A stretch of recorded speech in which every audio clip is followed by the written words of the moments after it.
नमस्कार, ये अम्बेडकर नामा का पॉडकास्ट है जिसमें आज हम बात करेंगे कि बीजेपी की महिला मेयर ने राम रहीम को क्यों बोला पिताजी और क्या है इसके मायने।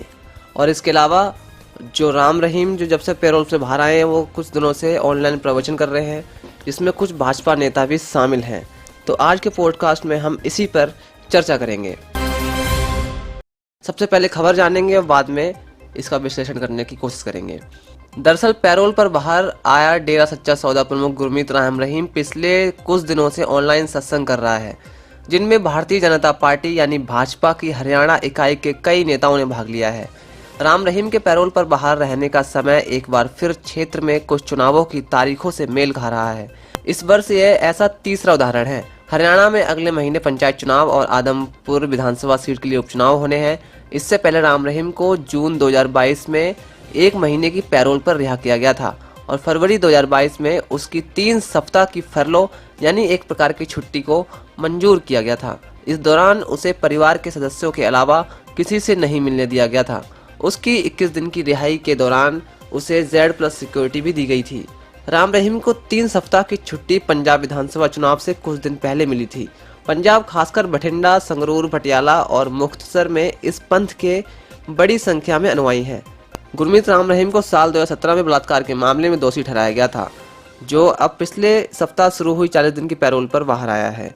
उसको पैरोल मिलने और ऑनलाइन कार्यक्रम की कड़ी आलोचना की जा रही है। हरियाणा में विपक्षी दलों ने आरोप लगाया कि ऐसा राज्य में अगले महीने के उपचुनाव और पंचायत चुनाव को प्रभावित करने के लिए किया गया है। डेरा प्रमुख अपनी 2 शिष्यों के साथ बलात्कार के लिए 20 साल की जेल की सजा काट रहा है। वह हरियाणा में 46 नगर पालिकाओं के चुनाव से पहले जून में 1 महीने की पैरोल पर जेल से बाहर आया था। डेरा प्रमुख को पंजाब विधानसभा चुनाव से करीब 2 हफ्ते पहले 7 फरवरी से 3 सप्ताह की छुट्टी दी गई थी। हरियाणा, पंजाब, उत्तर प्रदेश और राजस्थान में बड़ी संख्या में सिरसा डेरा के अनुयायी हैं। 55 वर्षीय सिरसा डेरा प्रमुख राम रहीम उत्तर प्रदेश के बागपत में डेरा के वरनावा आश्रम से ऑनलाइन सत्संग कर रहा है। हरियाणा के उप विधानसभा अध्यक्ष रणवीर गंगवा बुधवार को हिसार में ऑनलाइन प्रवचन सुनने के लिए डेरा के अनुयायियों की एक सभा में मौजूद थे। इस दौरान उन्होंने सिरसा डेरा से अपने परिवार के जुड़ाव की चर्चा की। इससे पहले करनाल की मेयर रेणुवाला, उप महापौर नवीन कुमार और वरिष्ठ उप महापौर राजेश अग्गी सहित कुछ अन्य भाजपा नेताओं के साथ मंगलवार 18 अक्टूबर को एक ऑनलाइन सत्संग में शामिल हुई। डेरा प्रमुख को बीते 14 अक्टूबर को 40 दिन की पैरोल पर रिहा किया गया था। उसके बाद डेरा प्रमुख रोहतक की सुनारिया जेल से वरनावा आश्रम गया। ऑनलाइन सत्संग के दौरान डेरा प्रमुख से बातचीत करते हुए उप विधानसभा अध्यक्ष गंगवा ने कहा कि वह डेरा प्रमुख द्वारा दिए गए आशीर्वाद से खुश है। रेणुवाला ने डेरा प्रमुख को पिताजी के रूप में संबोधित किया और कहा कि डेरा प्रमुख का आशीर्वाद हमेशा उनके साथ रहना चाहिए। उन्होंने कहा कि कई साल पहले वह करनाल आए थे और स्वच्छता का संदेश दिया, जिससे शहर को मदद मिली। वह कार्यक्रम के एक वीडियो में कहती सुनाई दे रही हैं कि भविष्य में भी आप करनाल आएं और एक बार फिर स्वच्छता का संदेश दें और हमें अपना आशीर्वाद दें। समाचार एजेंसी ANI से बातचीत में उन्होंने कहा कि मुझे साग संगत द्वारा सत्संग में आमंत्रित किया गया था। उत्तर प्रदेश से ऑनलाइन सत्संग हुआ। मेरे वार्ड में बहुत से लोग बाबा से जुड़े हुए हैं। हम सामाजिक जुड़ाव से कार्यक्रम में पहुंचे और इसका भारतीय जनता पार्टी और आगामी उपचुनाव से कोई लेना देना नहीं है। यह पूछे जाने पर कि क्या वह धर्मगुरु यानी राम रहीम का आशीर्वाद लेंगी, तो महापौर ने कहा कि लोगों का आशीर्वाद होना आवश्यक है। उन्होंने इस बात पर जोर देने की कोशिश भी की कि सभी दोषियों को पैरोल के लिए आवेदन दायर करने का अधिकार है और राम रहीम सिंह के मामले में कोई विशेष सुविधा नहीं दी जा रही है। महापौर ने आगे कहा कि हो सकता है कि उन्होंने दिवाली के त्योहार के लिए पैरोल ली हो और हमें इसे चुनाव से जोड़कर नहीं देखना चाहिए। गंगवा ने बृहस्पतिवार को फोन पर संपर्क करने पर कहा कि उन्हें डेरा प्रमुख के ऑनलाइन सत्संग में भाग लेने में कुछ भी गलत नहीं लगता। उन्होंने कहा कि दशकों से वह और उनका परिवार डेरा से जुड़ा है और यह व्यक्तिगत विश्वास और पसंद का मामला है। डेरा प्रमुख की पैरोल के समय को लेकर उठे विवाद के बारे में गंगवा ने कहा, उन्हें ऐसे समय भी पैरोल मिला था जब कोई चुनाव नहीं था, इसलिए मुझे इनमें कोई मुद्दा नहीं दिखता। हरियाणा के आदमपुर विधानसभा क्षेत्र में 3 नवंबर को उपचुनाव के लिए मतदान होना है। वहीं राज्य के 9 जिलों में 9 और 12 नवंबर को पंचायतों के लिए मतदान होगा। गौरतलब है कि डेरा प्रमुख गुरमीत राम रहीम को 28 अगस्त 2017 में सिरसा में अपने आश्रम में 2 महिला अनुयायियों से बलात्कार के मामले में विशेष CBI अदालत ने 20 साल की सजा सुनाई थी और सिरसा में डेरा सच्चा सौदा का मुख्यालय भी है।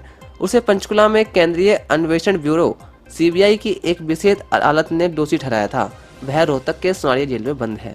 यह फैसला आने के बाद राम रहीम के समर्थकों ने हिंसक प्रदर्शन किया था, जिसमें 30 से अधिक लोग मारे गए थे और करोड़ों की संपत्ति का नुकसान हुआ था।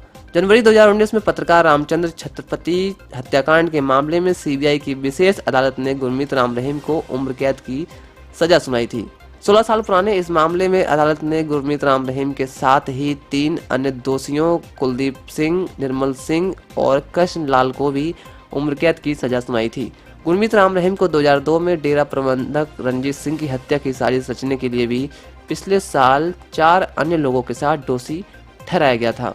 तो अब समझने वाली बात यह है कि पैरोल पर जो गुरमीत राम रहीम जो बाहर आया है, तब से वो ऑनलाइन प्रवचन कर रहा है पिछले कुछ दिनों से, और उसमें जो कुछ तथाकथित भाजपा नेता जो शामिल हैं, और एक तो करनाल की जो मेयर हैं रेणु बाला, उन्होंने कहा है कि उन्होंने पिताजी कहकर उनको संबोधित किया है राम रहीम को। तो आप अंदाज़ा लगाइए कि किस तरीके का माहौल देश के अंदर बना हुआ है। और जो बलात्कारी, जी हाँ बलात्कारी, और वो खुद महिला है रेणु बाला, उन्होंने बलात्कारी राम रहीम को पिताजी कहकर संबोधित किया है। तो आप खुद अंदाज़ा लगा सकते हैं कि भाजपा नेताओं के चेहरे क्या हैं और वो आखिर उनकी क्या साठगांठ है इन चीज़ों को लेकर के, और उनकी सोच कैसी है। तो आप खुद देख लीजिए। क्या ये मेरा सवाल ये है कि क्या आप इसको इस तरीके से देख सकते हैं कि भाजपा के नेता ही बलात्कार को बढ़ावा देते हैं?